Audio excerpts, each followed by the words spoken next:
नमस्कार. मी पंजाब डचचे. आज आहे 18 ऑगस्ट 2025 आणि हे आमच्या लेंडी नदीवर आलोय. तर तुम्ही पाहू शकता खूप पाऊस झालाय आणि राज्यातल्या शेतकऱ्याला सांगू इच्छितो की आणखीन 18 ऑगस्ट 19 ऑगस्ट 20 ऑगस्ट पर्यंत राज्यात पावसाचा जोर राहणार आहे म्हणून हा अंदाज लक्षात घ्यायचा.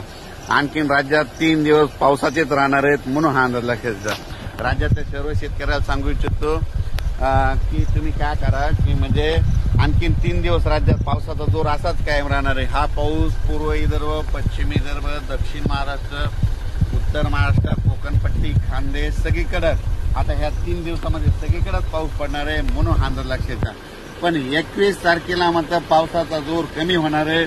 21 तारखेपासून पावसाचा जोर कमी झाल्याच्या नंतर राज्यात सूर्यदर्शन होणार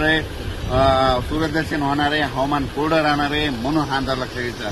21 तारीख, 22, 23, 24, 25 तारखेपर्यंत 5 दिवस राज्यात हवामान कोरडं राहणार आहे, सूर्यदर्शन होणार आहे, पावसाचा जोर ओसरणार आहे म्हणून हा अंदाज लक्षात घ्यायचा. राज्यातल्या शेतकऱ्याला सांगू इच्छितो की त्याच्यानंतर पाऊस उघडल्याच्यानंतर शेतीची कामे करून घ्या, फवारण्या करून घ्या, खतं देखील घालून घ्या. कारण की राज्यात पुन्हा 26 तारखेला थोडाफार प्रमाणात पावसाचं परत एकदा वातावरण होणार आहे म्हणून हे लक्षात घ्यायचं. त्याचा अंदाज आपण परत दिला जाईल. पण राज्यात सध्या मात्र 20 तारखेपर्यंत आता 3 दिवस मात्र चांगला जोराचा पाऊस पडणार आहे म्हणून हा अंदाज लक्षात घ्यायचा. विजा कडकडत असताना ह्या विजाचं प्रमाण आहे, वारं देखील आहे. पण काय होईल की थोडा पाऊस पडायला आणि लगेच नद्याला पाणी येलंय म्हणून तुम्ही स्वतःची काळजी घ्या, आपल्या पाळीव प्राण्यांची काळजी घ्या.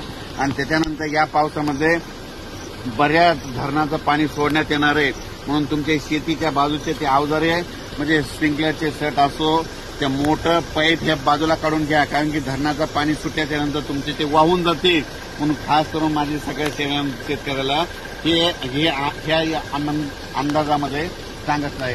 अचानक वातावरण झालं तर उद्या एक लगेच पाऊस अंदाज दिला जाईल. आणि पाहू शकता हे की आमची इथली ही लेंडी नदी आहे, रात्रभर खूप पाऊस पडला